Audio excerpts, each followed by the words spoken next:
Coming up on iOS today, Rosemary Orchard and I are going to show you some photos, tips, and tricks for your iPhone, your iPad, and, well, every Apple device you own. Stay tuned. Podcasts you love. From people you trust. This is Twit.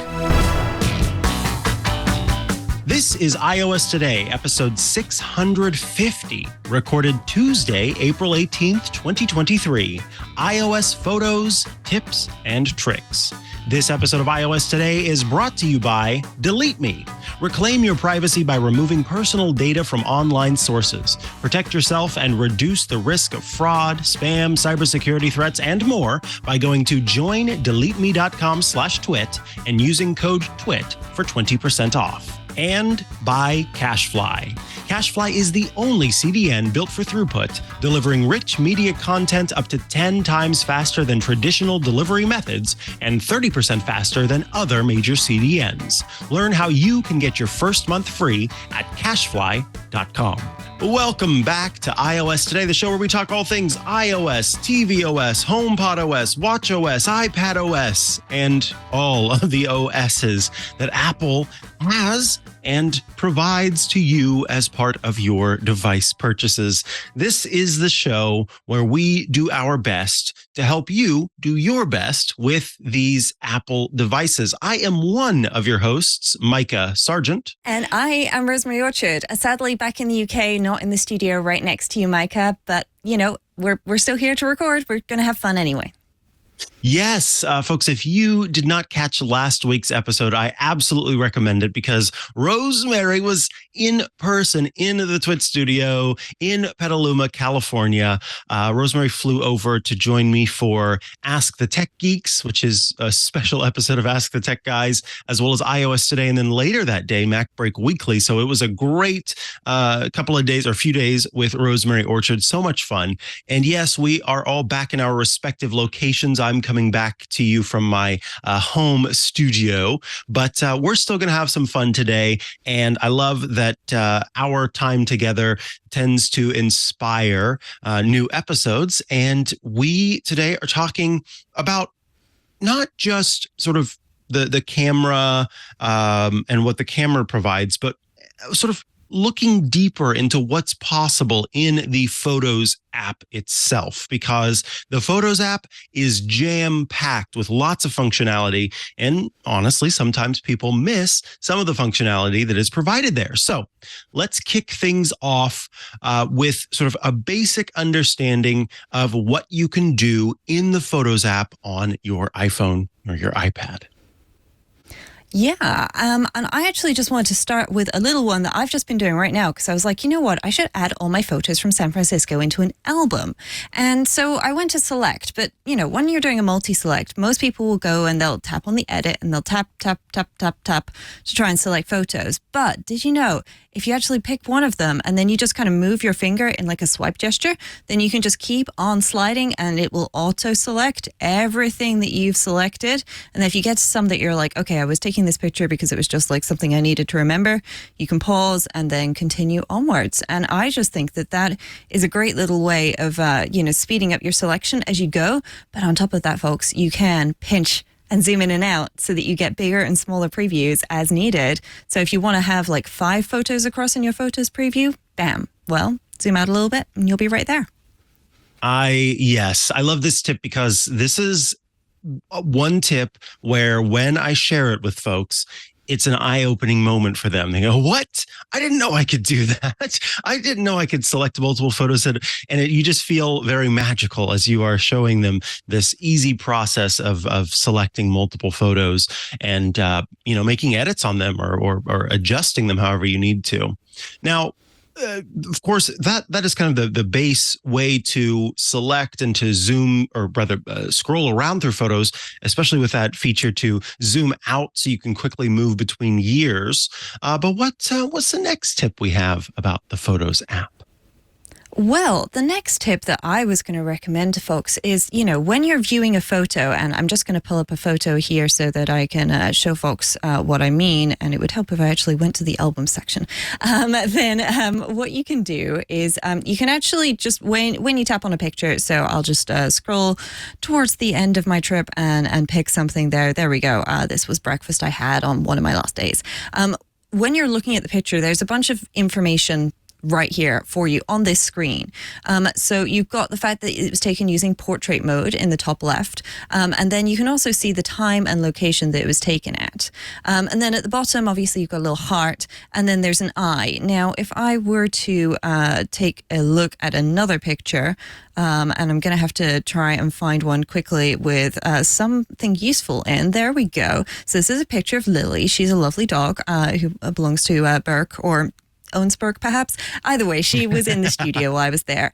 This info button here at the bottom has got a little star on it, and that is actually because when I tap on that, it'll show me that it's a dog in the picture. And yeah, I know that. And then here, did you know you can add a caption? So I can actually specify in the caption that this is Lily. And then in brackets, I could write Burke's dog. And now you can only add a caption to one picture at a time. You can't bulk do this, but this is particularly useful if you've got lots of pictures of dogs, for example. So when you search for Lily, you actually want Lily to come back up later, so that you can actually find her. Now, if an image was taken at a particular time and maybe the date and time is wrong on it, then you can actually adjust that information here and change that. And similarly, there's location as well. So what I'm actually going to do is I'm going to go back and I'm going to look and see if I can just find a picture. Now, I need to find the album that I was saving things into, because I have a bunch of photos which were actually saved from my DJI Mimo, or DJI Osmo, sorry, I should say, the camera that I have with me last week, which moves around automatically. Here we go. So this is a picture that I took using that DJI Osmo. And if I tap on this, then I can see well, that one's an older picture, but maybe if I scroll forward, then I can get you a nice panoramic shot that I took, or one of the others. And so there we go. That one is a panoramic. And what I can do, instead of tapping on the edit like I did just there, can actually add a location and just type in San Francisco, for example. And then you can actually set this. So if something doesn't have that information, you can manually go back and add that later. And similarly, I can adjust the date and time of the photo to something else. So this was taken on Tuesday at probably 16:35, and the time zone you can even set that to. So I don't need to translate it and mentally add 8 hours, though it did subtract 8 hours for me automatically. And so now I have that information and it's all correct. Look at that, brilliant. And it'll even tell you what app it's come from. So there are a lot of things that you can do in just this little information section from one picture. And, isn't that really nice to be able to, say, oh, this picture that I took on a not so smart actual camera has a location and everything attached to it too. Yeah, I really like that.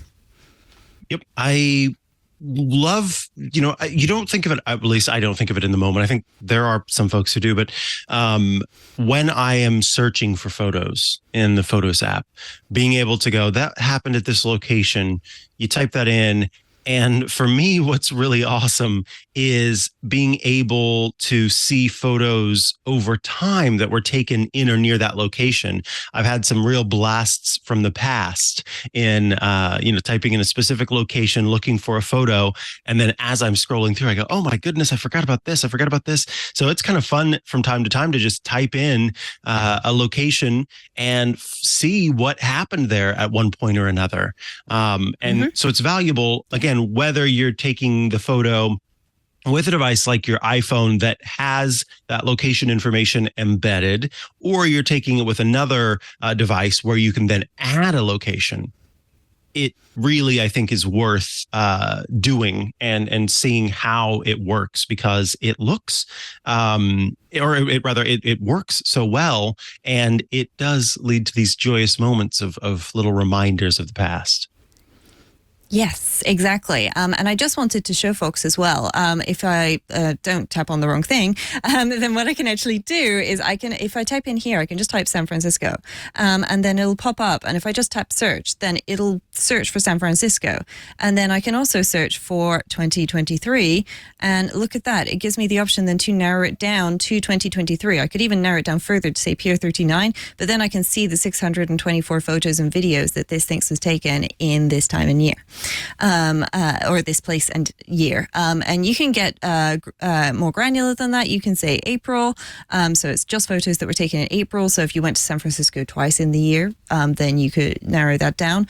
And that is just, it's really nice. It's even suggesting Easter, though I'm guessing it's only picking the pictures that were taken on the Easter weekend or day, rather the Sunday, rather than anything else. Yes. All right. I think we should take a quick break, and then we'll come back with loads more about the iOS Photos app, the iPad OS Photos app as well, with some tips and tricks there. But I do want to tell you about DeleteMe, who are bringing you this episode of iOS Today. If you've ever searched for your name online and thought, oh, not too keen on having all of that personal information available there, maybe it made you feel kind of exposed or unsafe, well, DeleteMe is a way that you can deal with that. Since 2010, DeleteMe has been on a mission to empower individuals and organizations by allowing them to reclaim their privacy and help them remove personal data from online sources. Their team is driven by a passion for privacy and a commitment to making it simple for customers to use. See, DeleteMe helps reduce the risk from identity theft, from credit card fraud, from robocalls, from spam, from cybersecurity threats, from harassment, and just from unwanted communications overall. DeleteMe is the most trusted privacy solution available. It helps thousands of customers remove their personal information online. This is kind of wild, some little stats here. The average person has more than 2,000 pieces of data about them online, and DeleteMe can find them and remove them. Think about how much time that could save you. DeleteMe has removed more than 50 million pieces of data for their customers. And one of their customers said, quote, I signed up and they took it from there. Awesome service, already seeing results. DeleteMe has actually sponsored a podcast of mine in the past, the Clockwise podcast. And I remember at the time they sent me a code to give it a go, and I'm an extremely online person. I have, this sort of online presence that I'm looking to maintain, but I have lots of family members who do not want to be online and do not want to appear online.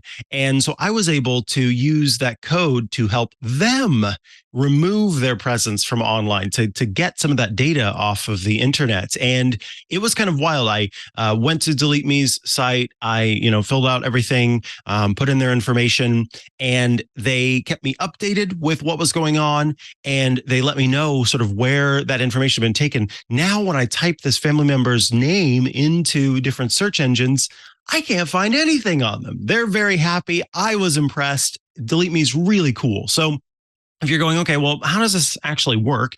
You sign up and submit some basic personal information. Obviously, you need to give DeleteMe the information so that they know what they need to go and find. And then they can remove it from search engines by going to joindeleteme.com/twit. Then DeleteMe experts will find and remove your personal information from more than 580 data brokers, helping reduce your online footprint and keeping you and your family safe. Once the removal process starts, you're going to receive a detailed DeleteMe report within 7 days. So essentially, as soon as you get this underway, they are letting you know, hey, here's what we found so far. Here's what we're looking into. Here are the possible places where your information is stored.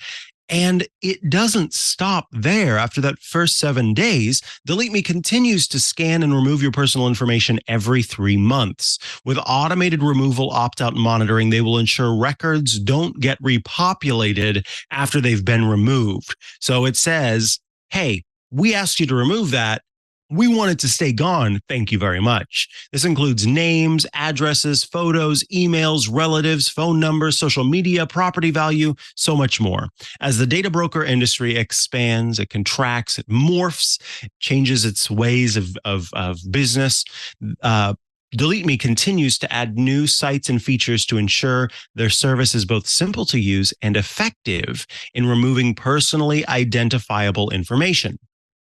And since privacy exposures and incidents affect individuals differently, their privacy advisors ensure that all of their customers have the support they need when they need it. So protect yourself and reclaim your privacy by going to joindeleteme.com/twit and using the code TWIT. That's joindeleteme.com/twit with the code TWIT for 20% off. And of course, we thank DeleteMe for sponsoring this week's episode of iOS Today. Head there, check it out.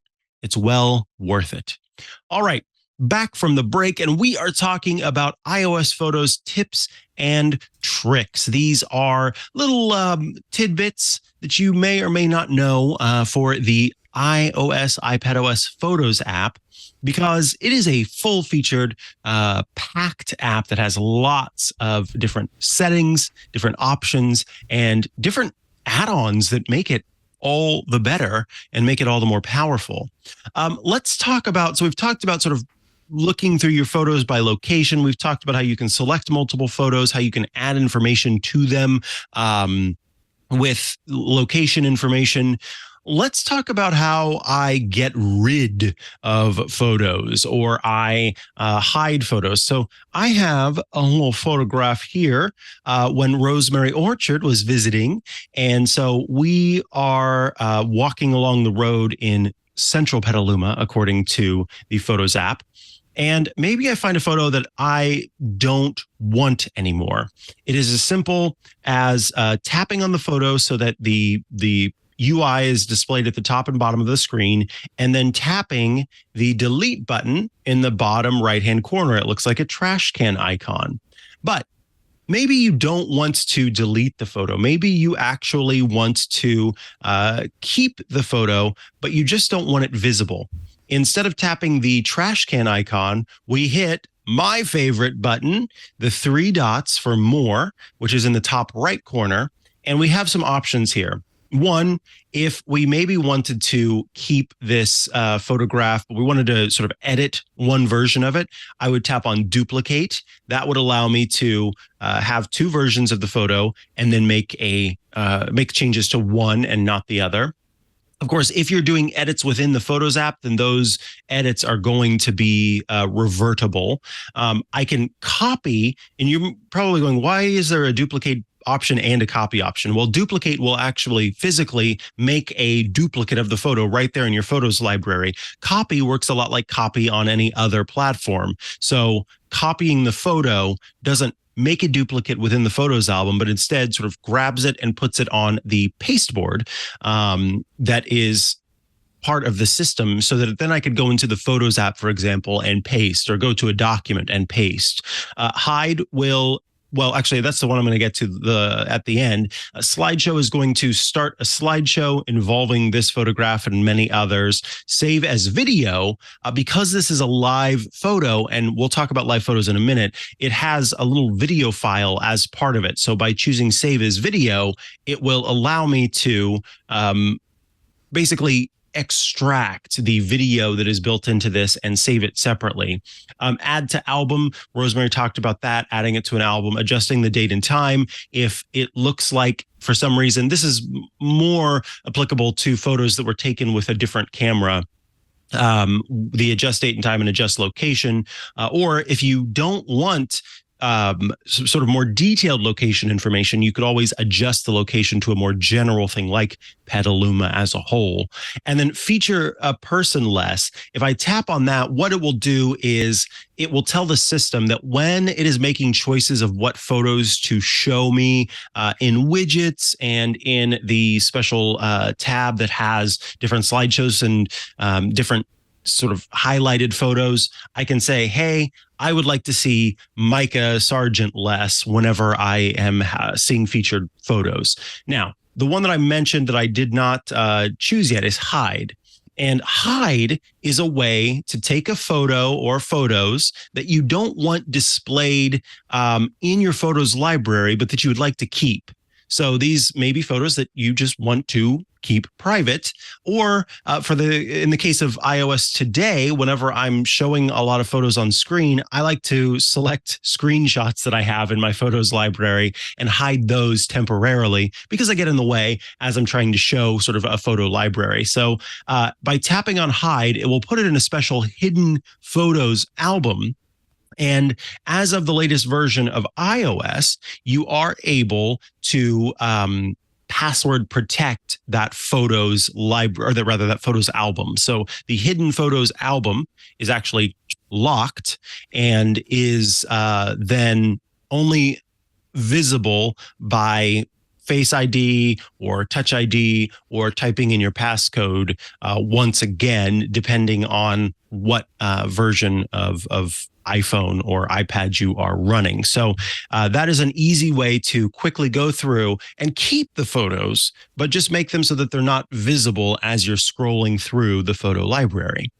Anything you want to add to that, or I'm ready for your next tip or trick? Well, what I was going to say is actually, if you do the same sort of thing, but from inside of an album. So I'm here in my San Francisco album, and then, I'm just going to scroll down and I'm going to look for a picture, and I'll pick this one. And that's Lily looking super cute in her dog basket for anybody who is not currently looking at the video. So you may, if you can, want to check that video out. What I can do from the picture, if I tap and hold on it, then obviously I can copy it and copy edits and share it and so on, which Mike has already talked about it.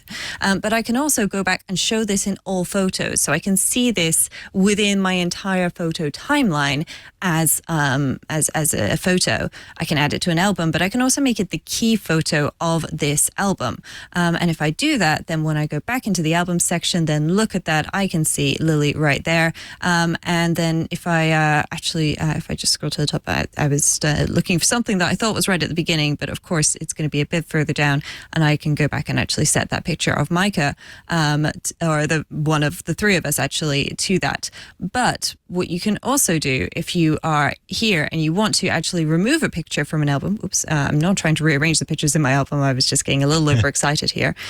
Then what I can do, if I tap on delete, it will give me the option to delete this photo, but it should also give me the option to remove it from this album. So if you tap on the delete from the individual view. And what I also love here, okay, this is a live picture I took of a tram, just sort of pulling in. If I change that at the top, if I tap on live, I can change it into a loop. And so then it will just loop continuously when I tap and hold on it. Or it will do, there we go. And then it's zoomed in. And then there's also bounce. And then there's another one, which I think may work here. We'll see if it does. Long exposure. There we go. Long exposure, it's great for things like water, but it's kind of fun for things like motion as well, because what you can do is have like in my case, because the tram is moving from the left to the right, it's kind of got a blur effect behind the tram going from the left to the right. I think I'll just stick that back to being a regular old live photo, but that's a pretty nice little thing that you can do there. And if I had a picture that I'd taken using portrait mode, which I'm pretty certain there was a photo of breakfast somewhere near the end that I took using portrait mode, then when you tap on the edit there, you can actually change your portrait mode options as well. So you can change it. So it was taken using natural light. I could change it to studio light, or I could change it to, I can't tap on the options. There we go. Stage light mono, high key mono, and there we go. So I'm going to try stage light, see what that looks like. And you can easily change this back at any point later if you want to. So that's, quite nice to be able to change this stuff after the fact. I know what my dad used to try and do whenever he'd take pictures of me and my mum. He'd use portrait mode and he'd take one with the regular and one with each of the different filters. Then we'd be there, and our expressions would go from being fairly happy to a very fixed smile on your face by the end of it, because it would take a while to go through all the filters. Just take one picture in portrait mode, and if you're happy, stop right there and enjoy the fact that you can change things later. Nice. That is nice. That's a good tip too. All right. Let's see. Let's talk about taking video on the iPhone or your iPad, and some of the adjustments you can make after the fact. So depending on how you're shooting, if you're just shooting a basic video, then the video will, of course, be available to edit afterward by trimming the start and the stop of the photo, or of the video, of the clip. But if I have certain kinds of video, like slow-mo or cinematic video, then that video has some special editing properties. For slow-mo, I can choose a portion of the video that I want to actually be in slow motion, and the rest of the video, of course, being in full speed. And let me actually, I know I've got a video that I shot somewhat recently. That's another great thing about the Photos app, is that below the main albums, there are media types. And so you can easily go through and find special types, including slow-mo video, cinematic video, bursts, screenshots, etc. So I'm going to find a slow-mo video I shot as I was trying to capture. I noticed that my dog, she has kind of a special trot that she does. And so her way of trotting was unique, and I wanted to see it in slow motion just so I could kind of figure that out. So I shot some video in slow-mo, and pro tip, if you are shooting video in slow-mo, do everything that you can to make the place where you are taking this video as bright as possible. So this is outdoors during the day where you're getting sunlight, direct sunlight, or even indirect sunlight. It's very bright. And that is because due to the way that slow-mo video is shot, it needs as much light as possible. So if I tap the edit button in the top right corner, you will see down at the bottom of the screen all of these very small lines. And these lines are very close to one another, and it's below the video. But towards the end of the clip, the lines are spread out more than they are in the first part of the sort of clip. So the parts where the lines are spread out, that is showing you that is the part where I actually want the video to slow down. So right here at the end, and as I play this back, you'll see that the movement is normal. And then right at the end, it starts to slow down as you are seeing the dog also slow down and continue to move along. So this is showing that part of the video is slow-mo. Now, to decide what part gets to be slow-mo, it's as simple as tapping and dragging. You'll notice that below the clip, once again, there are two lines that are a little bit taller than the rest of the lines. If I tap and hold on that line, I can take and drag that line left or right, and that will allow me to choose what part of the video actually gets slowed down. So I can drag it back, and I'll take the end there and also drag that one back as well. And that will help me to, well, if it'll, now it's, so there we go. Then I can choose to have just a few seconds of the video actually slow down. And then if I cut back, you'll see that it's moving quickly with the dog, and then all of a sudden it slows down as she sniffs something along the way of the path, and then continues to move forward. So this is kind of one of those adjustment options where you have to do it within the Photos app in order to make changes to the slow-mo video that is that you've shot with the camera. Now, what about cinematic mode, Rosemary? Well, cinematic mode is one of those things that I personally have never really ended up getting the hang of, just because I don't tend to end up filming things in a cinematic mode. But the edits work in much the same way. And one of the things I did actually want to show folks that you can do using the video things is, have you ever taken a video of something and you're like, great, I've got a little video here, perfect.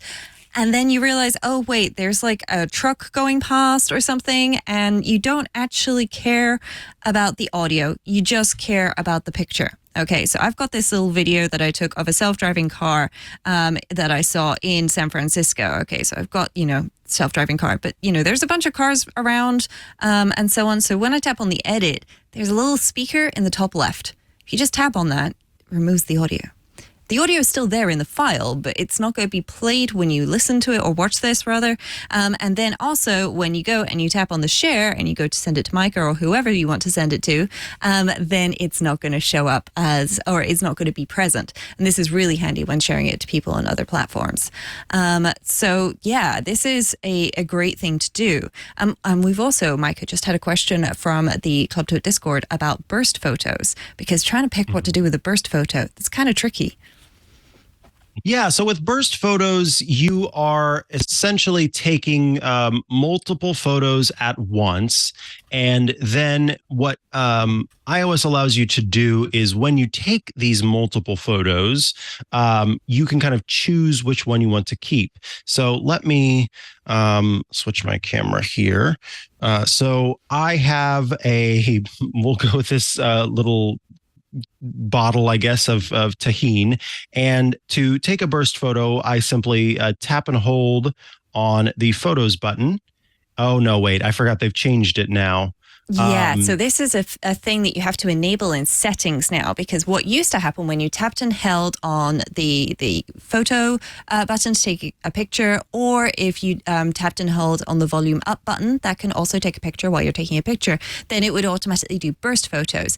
Now, it changes to video. And that's usually what people want, but you can change this back in the settings, which I'll let Micah show you.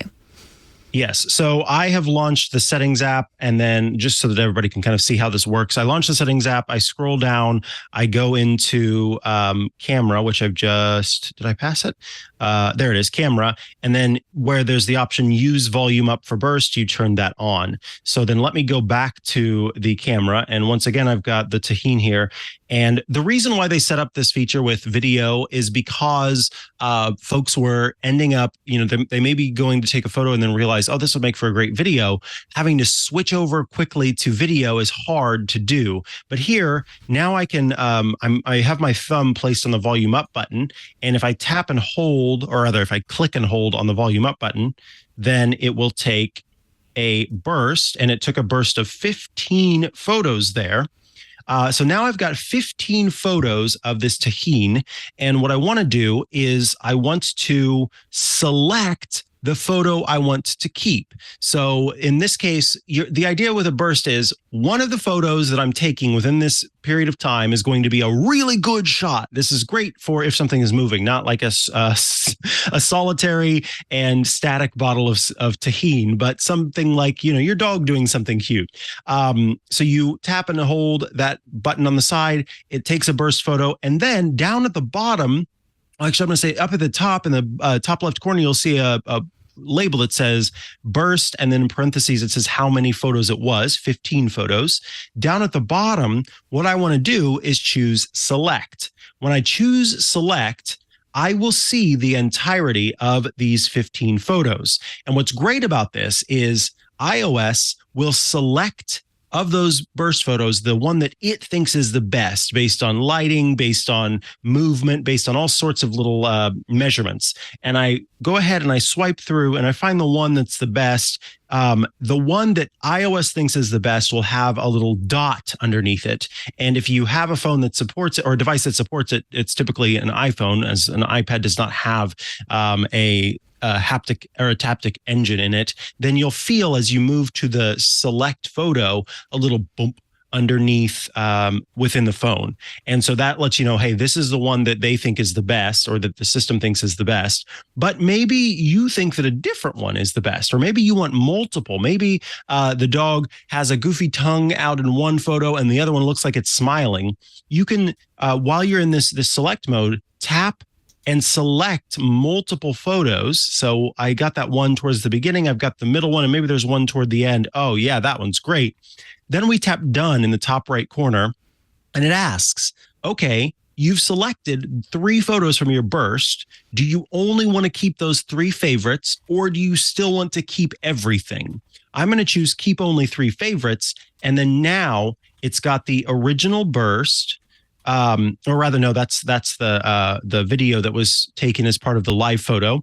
And then it has the 3 that I actually selected. So it gets rid of that 15 burst photo file and just gives you the 3 bursts that you chose. And then because I had live photos turned on, it also saved that live photo that was taken, just so you have that as well. So yes, if you've got bursts in your library, it's not a bad idea to go through and pick your favorite so you can save a little bit of space by not having multiple photos that are there. Yes. I'm just going to take a quick detour from photos, because something that you did there, Mikah, where you took a video instead of burst photos, reminded me that getting a single shot out of a video is kind of difficult to do on iOS. So I'm going to make a recommendation for a free app called Frame Grabber, which you can select specific albums. You can filter to just show videos or include live photos as well. If maybe you want multiple pictures out of a live photo, you can get that. And then what you can do is you can actually just grab something. So from that. So I have this video of the seals, or the sea lions, sorry, at San Francisco at the pier. I've played it to the right bit. I've gone, this is the frame that I want, and then I can just tap and it'll do, there's a little square box with a down arrow in it, and I can just save that single shot. So if you've got a video that you accidentally took because you were trying to do burst photos, here's how you can rescue those stills from that. And that's free, Frame Grabber on the App Store. Nice. Let's talk about live photos, because we did briefly, I think that's kind of what inspired this almost. We briefly talked about live photos, and we know that live photos have special features built in where you can change from how the photo is displayed. And I mentioned in the past, live photos have resulted in some of my favorite little GIFs that I have, because depending on which form you use, you will get a great photo. And live photos is essentially a video and photo all put into one package. So here, I have a photograph of me ziplining, and this just looks like a static photo of me in front of a bunch of second generation redwoods. And this is, on its own, just the photograph. But what you don't get from the context here is that it looks like I'm ziplining away, right? It looks like I'm going toward the other side of the zip line. But in fact, what is happening is, as I was ziplining across the longest zip line in Northern California, a gust of wind hit me from the side as I was going across. And when that happens, you have to try to correct your body so that you don't start spinning around on the zip line. And when you correct for it, it sort of slows things down a bit. So I had reached nearly the end of the zip line when I came to a complete and total stop. And I had to, and I will tap and hold, take myself the rest of the way to the platform because I stopped out on the zip line. So while it looks from the photo like I'm going away, when you tap and hold to activate that live photo, you can see that I'm actually coming toward the camera. And what I can do is in the top left corner where I've got the live photo icon showing, oh, this was a live photo that was taken. If I tap on that, I have some options. There's loop. And so with a live photo loop, it will just basically replay the live photo over and over again. And what's kind of cool is that the platform will do its best, the software will do its best to try and select what looks like the best animation. There's bounce, which will go forward and backward. And I think this one looks pretty cool. So you can kind of see the animation play out. And then there's long exposure. And long exposure is more for photographs of something like water, or perhaps a shot of a car or something else where it will take multiple frames from the video and sort of overlay them on top of each other. So you get this nice movement effect. So it's very easy to create live photos. And then if at any time you don't want the live photo, I can just choose off at the bottom, and that will turn off, as you might imagine, the live photo feature. When I am sharing a photo, I tend to not like to share live photo information. So when you actually share a photo in the Photos app, you can at that point say, I don't want this to be shared as a live photo. And let me show how that works. I'm going to switch away for a second so I can get this set up without giving away anyone's information. So let's see. I will tap to select a photo that has live photo information, like the one that I showed before. And then now I can show the screen. So here I have selected the live photo by tapping in the bottom left-hand corner or middle left-hand corner on the Photos app and then choosing this photo. And you'll see that as the photo is here in the Photos, or rather in the Messages app, and I'm ready to send it, in the top corner, the top left corner of that photo, there is a white circle with blue circles inside of it. That is the icon for live photos. So what I can do is tap on the photo, and then in the top left, I tap on live. That turns off the live photo. I tap done.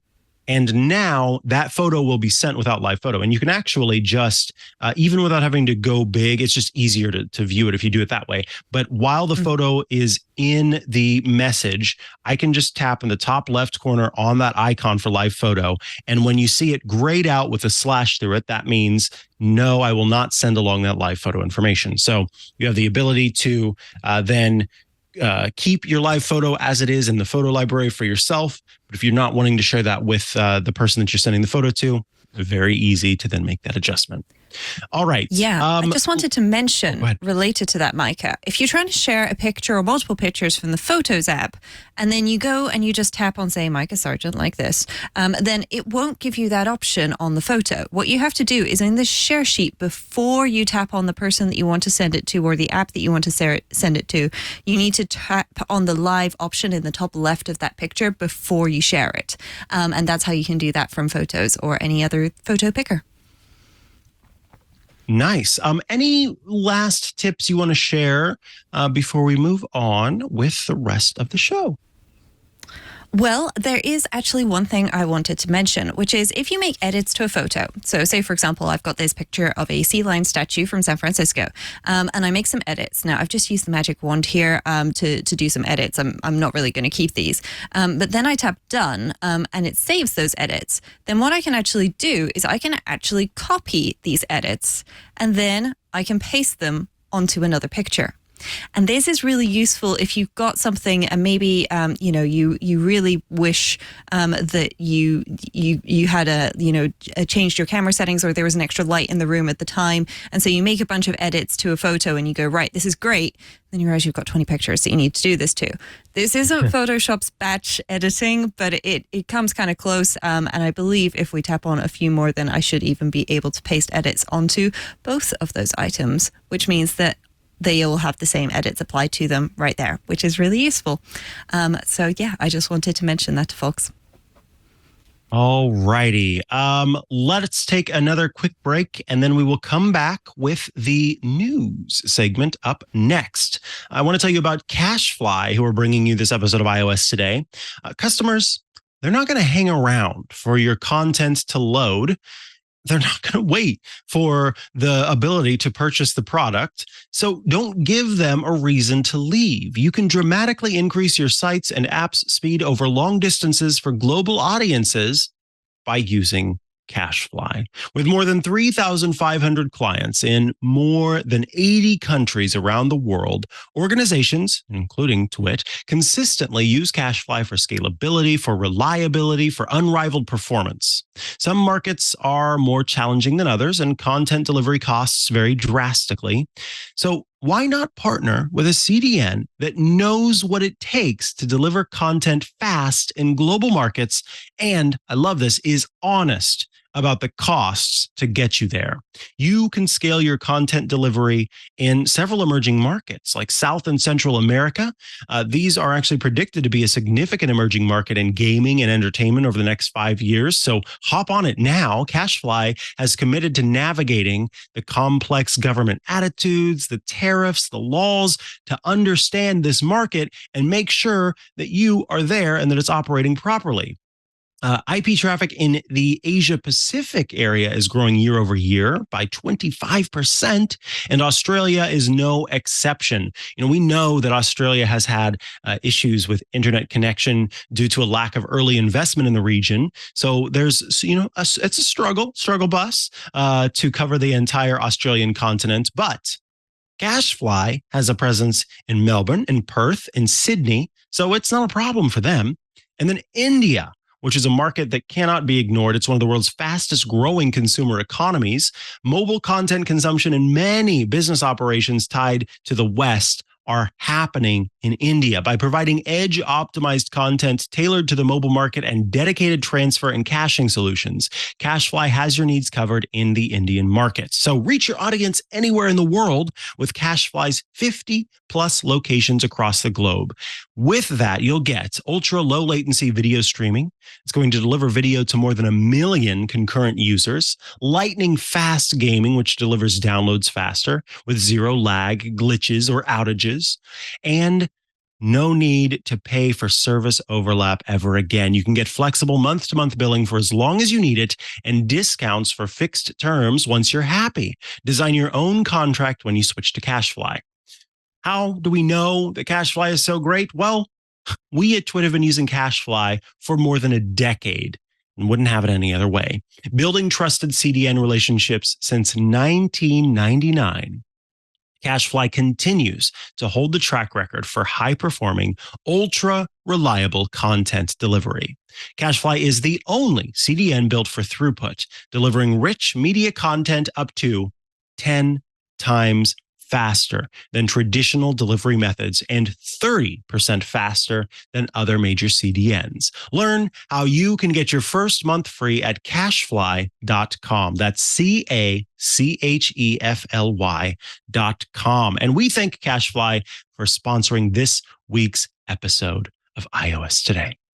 All righty, back from the break, and now it is time to quickly talk about a few little news stories here. First and foremost, Apple has said, hey, look, we are going to use 100% recycled cobalt in our batteries by 2025. So cobalt is one of those materials that is kind of a big concern, not only from an environmental standpoint, but just from an availability standpoint. And what Apple is looking to do is make it so that it's possible that by 2025, which, mind you, is 2 years away, they want to make sure that the cobalt being used in the batteries are 100% recycled.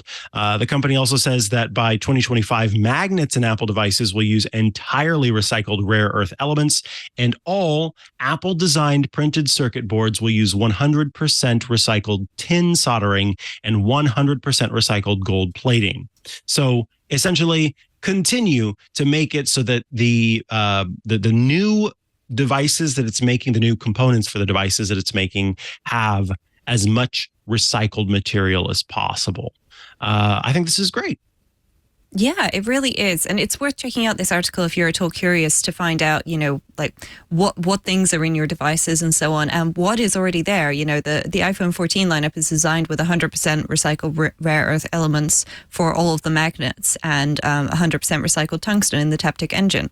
So, finding out things like that. And also there's just some very pretty pictures going through some of this, of, maybe not so much the Apple products, but certainly the various different kinds of materials and so on. So it's, worth looking at. And if you want some super minimalist wallpapers, then guess what? Free images. Yeah. You can click on a little download icon right there. If you keep scrolling, there's this really cool photo of a disassembly network where they are. Yeah. Well, no, this is like when human beings, I think it's right past that one, Kevin. They are showing someone well, I guess it's still keep going.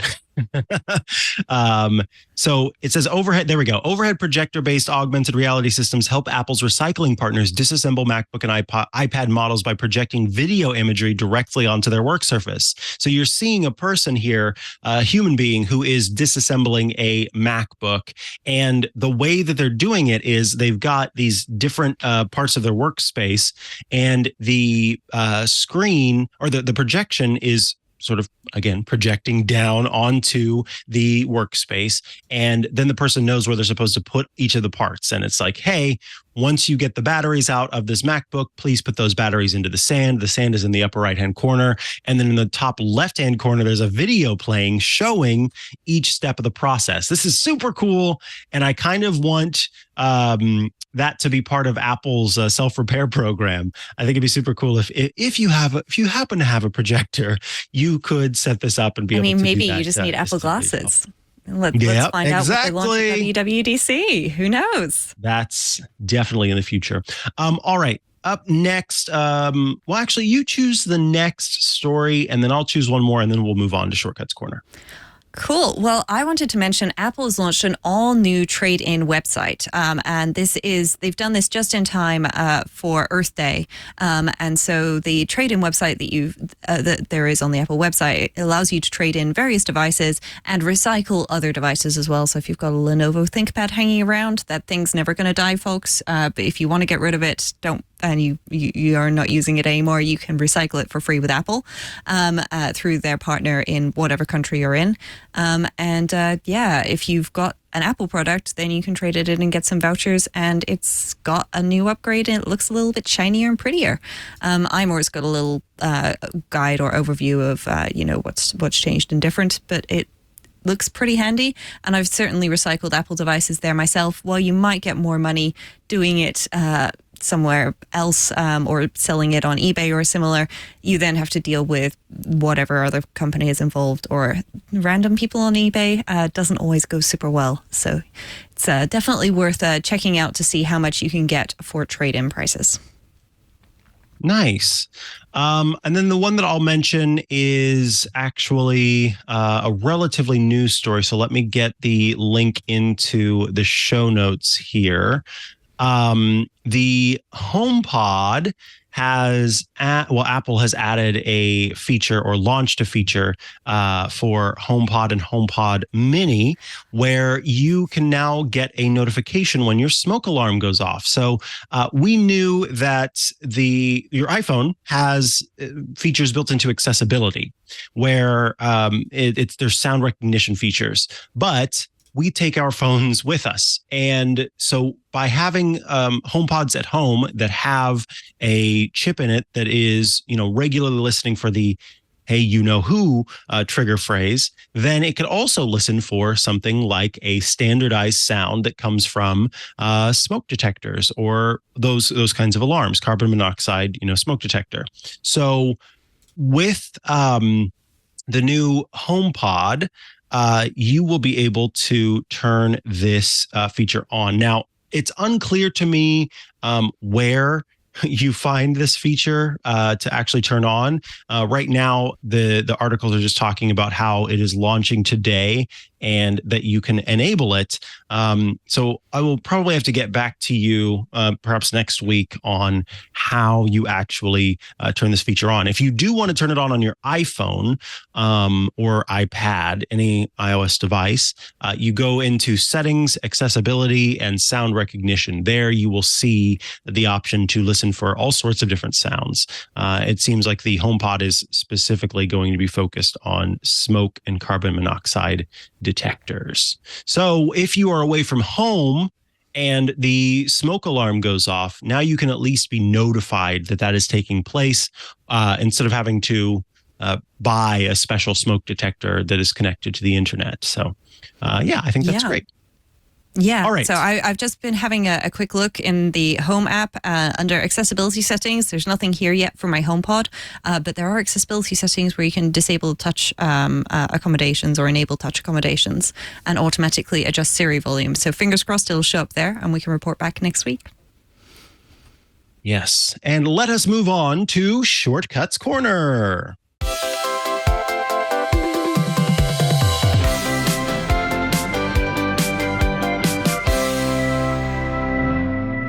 Welcome to Shortcuts Corner, the part of the show where you write in with your Shortcuts Corner requests, and Rosemary Orchard, the Shortcuts expert, provides a response. We're kicking things off with a reminder from Rosemary.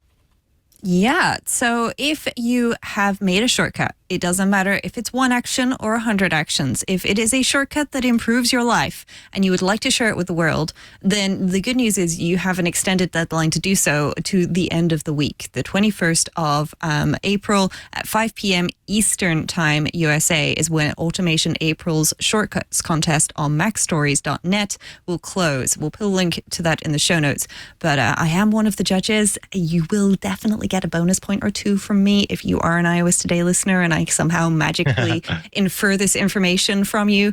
But yes, if you have a shortcut that you would like to share with the world, then you should check that out. And there is also a little stream for the Club Mac Stories members tomorrow, which I'm taking part in as well. So that should be good fun. Nice. I love that. I am looking forward to seeing that live stream. All right.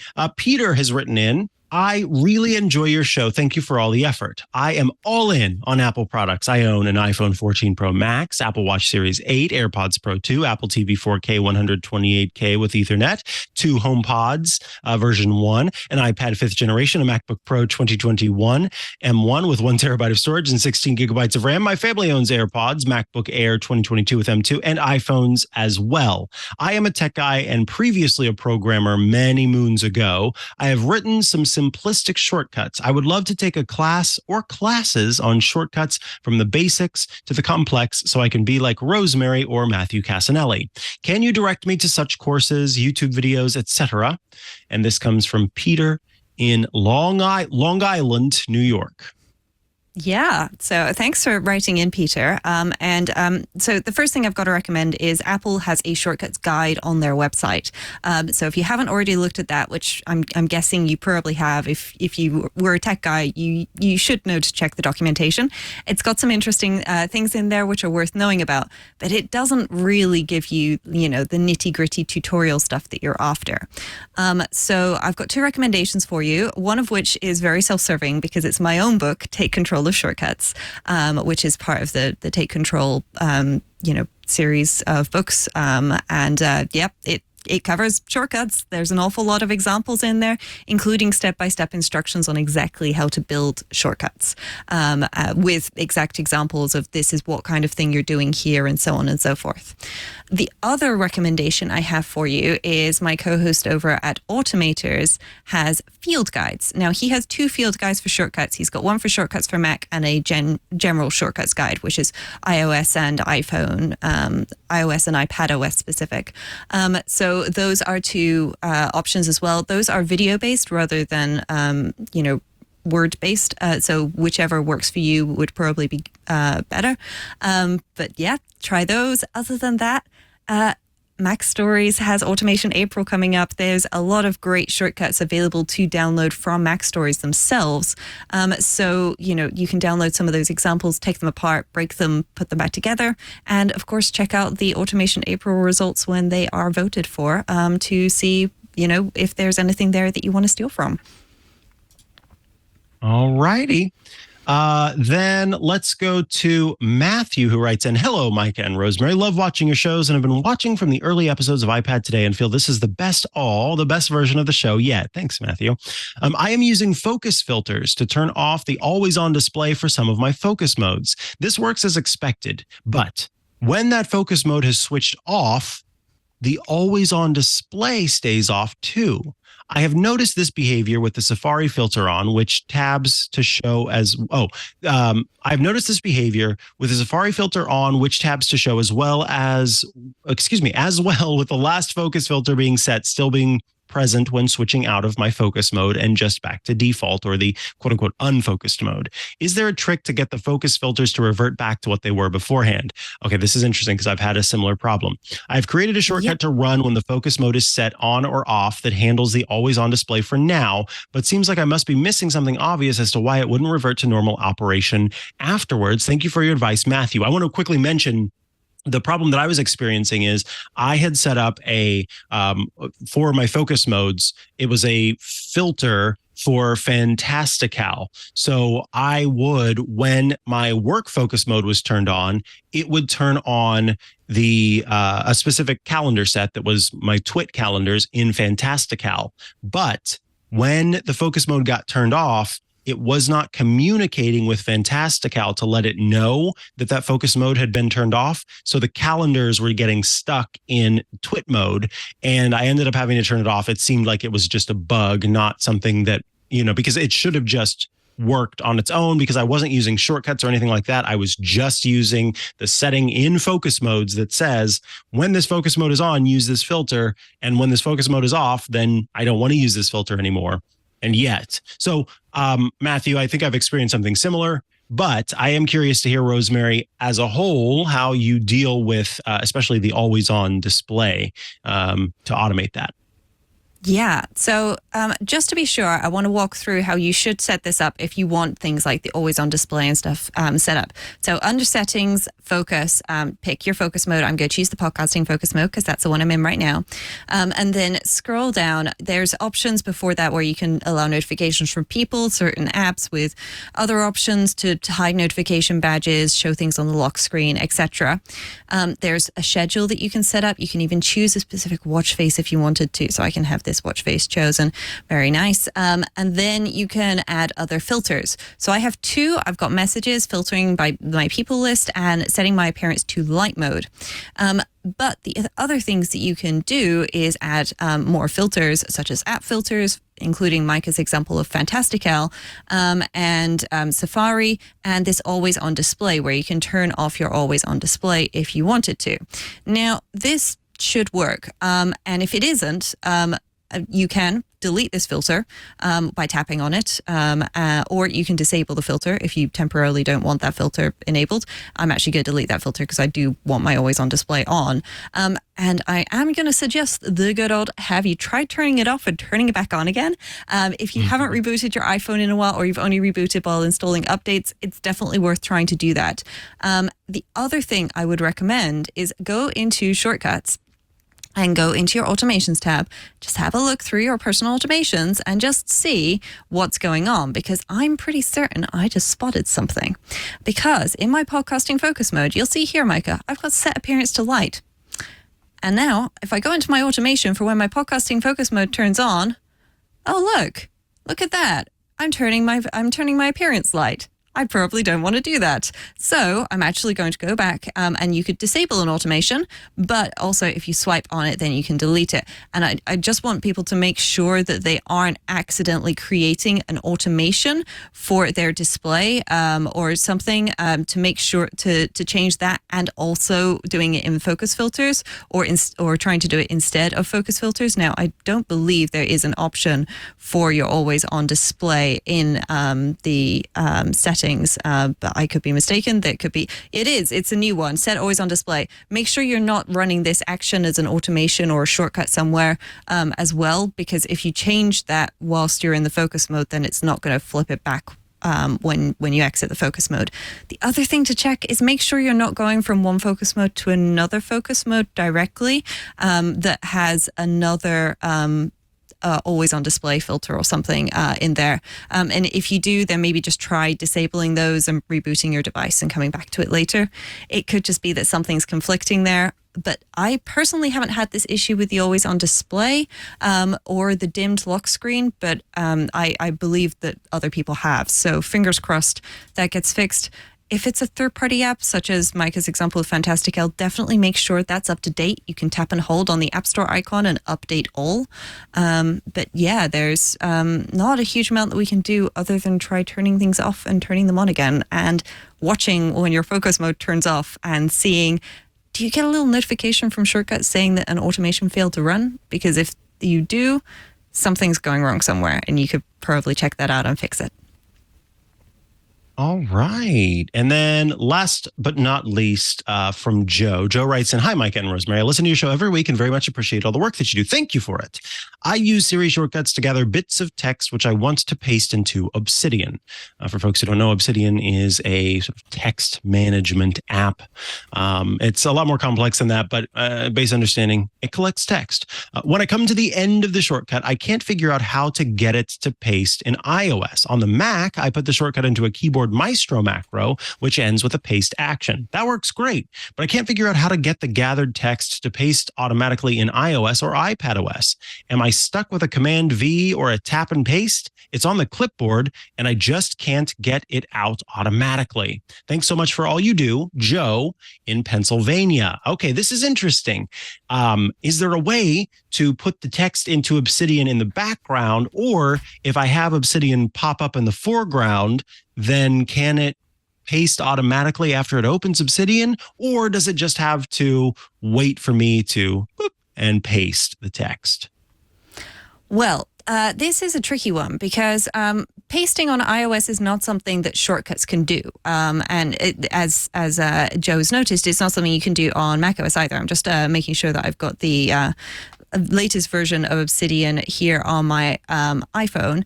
And so I'm here in Obsidian. I've got Obsidian installed. Cool. I go back to shortcuts. I tap on apps. And I go to Obsidian, and Micah, are you seeing what I'm seeing? Obsidian isn't here. And I suspect that whatever Joe is doing, he's using good old-fashioned URL schemes.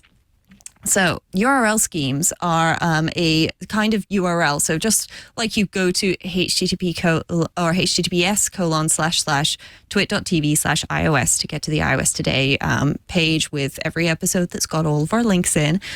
There are different kinds of URLs called URL schemes, which can open specific applications, for example, or there's even callback URLs, which can say, hey, go to this application, do this thing. If it goes right, if everything's good, then I want you to go over here and do this. If it doesn't go right, I want you to come back here and tell me that it went wrong, for example. Well, what we're actually going to do is I'm just going to grab a URL action because I suspect that Joe is using URL schemes. But what we actually need is a special kind of URL scheme for Obsidian where maybe you just want to append to a specific note, because if you just want to append to a specific note, then there is an Obsidian URL scheme URL for this. So what we need to do is we'll need the URL scheme for this, and then we'll need to open the URL or do the callback URL. Now, if you want to open Obsidian, paste the text, and then stay in Obsidian, you want the open URLs action. If you want to open Obsidian, paste the text, and then go back to shortcuts, you'll want the callback URL, which is open X callback URL. Okay, so depending on which one you want, those are the two options, and you'll need to change the default example for the append information. You'll need to change some vault name to the name of your vault. So I could call it Super Secret Project, for example. I'll just type in Super Secret for now. And then the file name is going to be whatever the title of some note is. And I'm just going to leave that as is. I'm not actually going to paste. But then what we can do is we can add a little bit to this so that we can, make some more out of it. So fingers crossed. I'll make sure that the link to the Obsidian URL scheme docs ends up in the show notes so that you can use this. But hopefully that will actually help everyone out. That is lovely.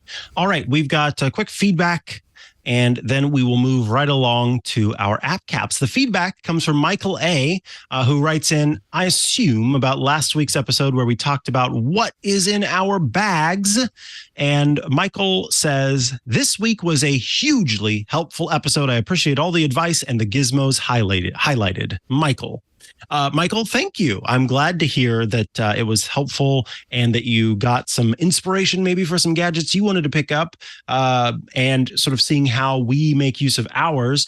Rosemary inspired me to check out Slick Wrap's stuff. And I don't have it with me right now, but I got a really cool wrap for my MacBook Air that has this sort of retro look. So be on the lookout for that on the next Ask the Tech Guys, because I use my MacBook Air for that show and it's easy to see. But yeah, there was some great gadgets mentioned. So please go check out last week's episode to learn about what Rosemary and I have in our bags, and maybe even what bags we have as well. Mm-hmm. All right, moving right along, I can hear the next set of music. It's time for App Caps.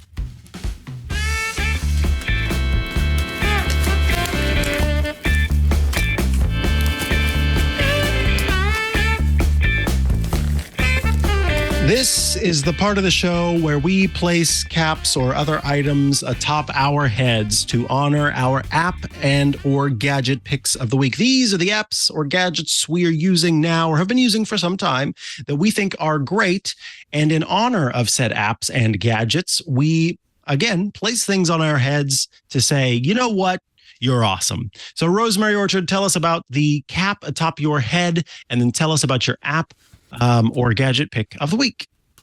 Well, the hat atop my head is a straw boater with a black sort of cotton band around it. It's nothing particularly fancy, but I thought, you know what? It's getting a little summery here. I'm being optimistic. I'd like it to be summery here. It's cloudy outside. But, you know, whatever. It's all fine, right? You know, this is what we're here for. We're here for the summer. We're here for the sun. And we're here for keep talking and nobody explodes. At least that's the idea. And if Ecamm will cooperate, then I can even show you what this looks like. So Keep Talking and Nobody Explodes is a game for iOS and various other platforms. It's available on a lot of different things, but it's recently become available on mobile. And so this is great because you can install it. For example, I have it here on my iPad, which is where I was going to show it to you, but Ecamm is currently thinking that my iPad is invisible. But I can pop it up on my iPhone, and it is essentially a virtual bomb. Now, it doesn't look super great on my iPhone on screen. If I just quickly unlock my rotation lock, and then maybe if I switch over to pretending that this is an iPad and show everybody. There we go. So it's a local game, and the idea is that you play it with a couple of people, and somebody has your iPhone or iPad, and it has a bomb on it, and they have to describe to you what they are seeing, and then you and maybe some other friends, if you want, or maybe just one person does this. So you need 2 or more people can look at the manual, which I have here in person, and you have to defuse the bomb. Now, I have this printed. Obviously, I have an iPad, and you're probably going, Rose, like, have you heard of this app called Books? There's 23 pages in here, and time is of the essence when it comes to bomb diffusion, folks. So it's actually quite nice to have this as a printed copy, maybe even a couple of printed copies, because then if you've got multiple people, you can kind of spread stuff out on the floor or table in front of you and have like people like have a column of focus where they're looking in. So when somebody describes something that they're seeing, you can figure out, oh, okay, it looks like one of these things. So for example, if there are multiple wires, on the subject of wires, that's going to be the page. Or there's some symbols that we need to figure out with eyes in them. Okay, well, I seem to have something to do with that. Or memory. Okay, I've got a memory thing. That's cool. I can deal with that. So yeah, this is a great game. It's available now on iPhone, iPad, and macOS as well. It's not officially supported on the Mac when you install it, but it works just fine in my experience. And it's available for $9.99 from the App Store. So, you know, what's not to love other than the fact that, you know, you've now got a bomb on your iPhone. And also the bomb manual is at a website that does seem like it's going to get you put on a lot of lists. I promise you it shouldn't do, but you can always go to keeptalkinggame.com, and it has a link to the manual there, so you're not Googling for bomb manuals or something like that, getting yourself on any dodgy watch lists. And yeah, please remember, virtual bombs, no physical bombs. Nice. All right. I am wearing a sort of lavender paisley bandana atop my head today in honor of my app pick of the week. And my app pick of the week is called PT, the AI assistant. PT is essentially a way to access ChatGPT on your phone. So here you can, there are multiple ways to sort of go about using this app. If you have access to the ChatGPT API, then in the settings, you can drop in your API key, and then it will use the ChatGPT API, which those are a lot of letters. But if you don't, you can subscribe with an in-app purchase to basically pay for access to the API for the app.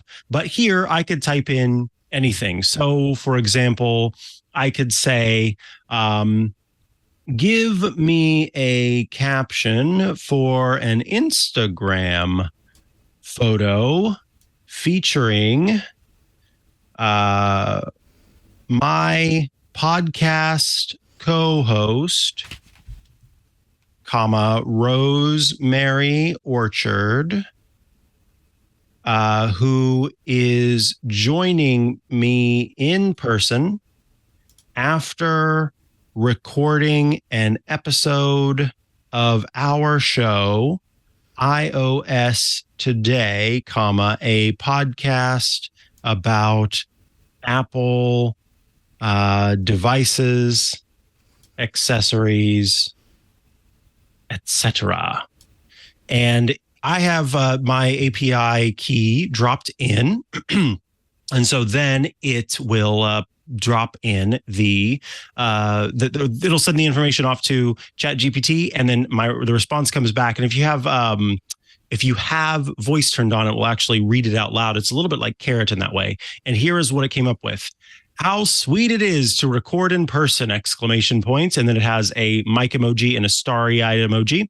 So happy to have my amazing co-host at Rosemary Orchard here with me today for another episode of #iOS Today, an Apple emoji, and a phone emoji, and then #podcasting life, #Apple Podcasts, #team podcast.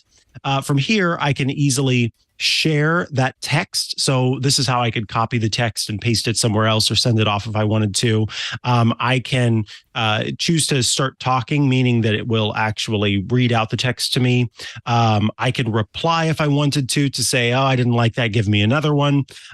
Or I can choose finish, in which case it sort of ends this current conversation and starts fresh. So if you were looking for a way to either not have to pay directly for ChatGPT and using the API, then this is one way to make use of ChatGPT from your iPhone, but also just those sort of extra features that make it possible to interact with it without needing to actually go into chat.openai.com. This started out as an Apple Watch app where you would essentially speak and ask for answers. So it was a little bit like creating Siri, but instead of using Siri, it's using ChatGPT as the AI assistant. And then the developer added an actual iOS app after the fact to give you more options and opportunities to make use of it. So I just wanted to mention PD, which is, I'll be honest, I'm not using it all that often because if it's using the API, then it's probably pulling from 3.5, whereas I do have a plus subscription that for ChatGPT, which has 4.0, and 4.0 is a lot better, I've found. So I do like to use that. But it's a fun way. Actually, I forgot. No, the API does support 4, so you can make use of that. I guess I find it to be a bit of a veneer in between a system that I'm already using, but I think this is great for someone who maybe is not as familiar with ChatGPT and how to make use of that, or who just wants a dedicated app for doing that itself. So that is PD, and that brings us to the end of this episode of iOS Today.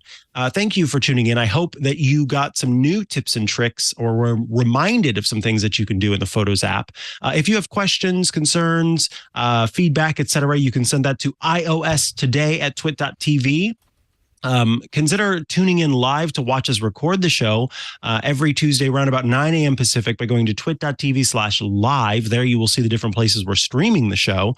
But the best way to get the show is by subscribing or following, which you can do by going to twit.tv/iOS. There you will find links to subscribe to audio or subscribe to video and be able to access the show on your streaming or viewing platform of choice, Apple Podcasts, Google Podcasts, Spotify, YouTube, etc. We try to be in all of those places, and that way you can get the show. So yes, go to twit.tv/iOS for that. If you would like to get every single Twitch show ad-free, including this very show, consider joining the club at twit.tv/clubtwit. When you join the club, starting at $7 a month or $84 a year, you will get every single Twitch show with no ads. It's just the content because you, in effect, are sponsoring the show. You are the supporter of the show. You also get access to the Twit Plus bonus feed that has extra stuff you won't find anywhere else, behind the scenes, before the show, after the show, special events, all sorts of fun stuff gets published in the Twit Plus bonus feed, and access to the members-only Discord server. A fun place to go to chat with your fellow Club Twit members and also those of us here at Twit. We regularly receive feedback and questions there. There was someone this morning who said, I don't really like the app cap, the sort of cap part of the app cap. I think that the show or the end of the show could do without that. And so I was able to explain to them that this is just kind of a tradition we've had. Sarah Lane and Leo introduced the app cap, which is sort of, again, wearing something on our heads as we're talking about the app or gadget of choice. So that was a great little moment to get to kind of talk about the history of the show and why we do this as part of the program. Who knows? Maybe in the future it'll be app face paint. I know Rosemary's pretty good at that, but my point is, please consider joining the club. Starting at $7 a month, $84 a year. You can also check out some great programs that are only available to Club Twit members. There's the Untitled Linux Show, which is a show all about Linux with incredibly gorgeous artwork. I love the Untitled Linux Show artwork. You also get access to Paul Thurrott's Hands-on Windows program, which is a program where Paul Thurrott goes through Windows tips and tricks, teaches you everything you need to know there, and Hands-on Mac, which is my show all about Apple devices. So it's sort of a focused and specific discussion about various features on Mac OS, iOS, iPad OS, etc. So please consider checking those out. And then the newly relaunched Home Theater Geeks program from Scott Wilkinson is also there. So some really great shows that are available to you Club Twit members. Thank you to those of you who are supporting us that way. And also a huge thank you to those of you who are considering joining the club at twit.tv/clubtwit. Rosemary Orchard, if folks want to follow you online and check out all your great work, where should they go to do so? Whew.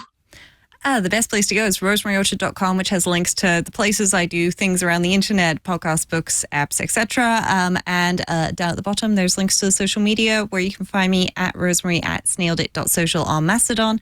And I'm also on Instagram, though now I'm not traveling. I'm not posting there as much. So maybe you'll just have to wait for another trip. What about you, Mikah? Where can folks find you? You can find me at Mikah Sargent on many a social media network, or you can head to chihuahua.coffee. That's CHIHUA.coffee, where I've got links to the places I'm most active online. Thank you so much for your time. Thank you for tuning in. Thank you for subscribing. Thank you for joining the club. Thank you, thank you, thank you. And we will be back next week with another episode of iOS Today. Goodbye. I'm Jason Howell. What do you get your favorite geek who already has everything? Well, I know just the thing. It's a Club Twit gift subscription, of course.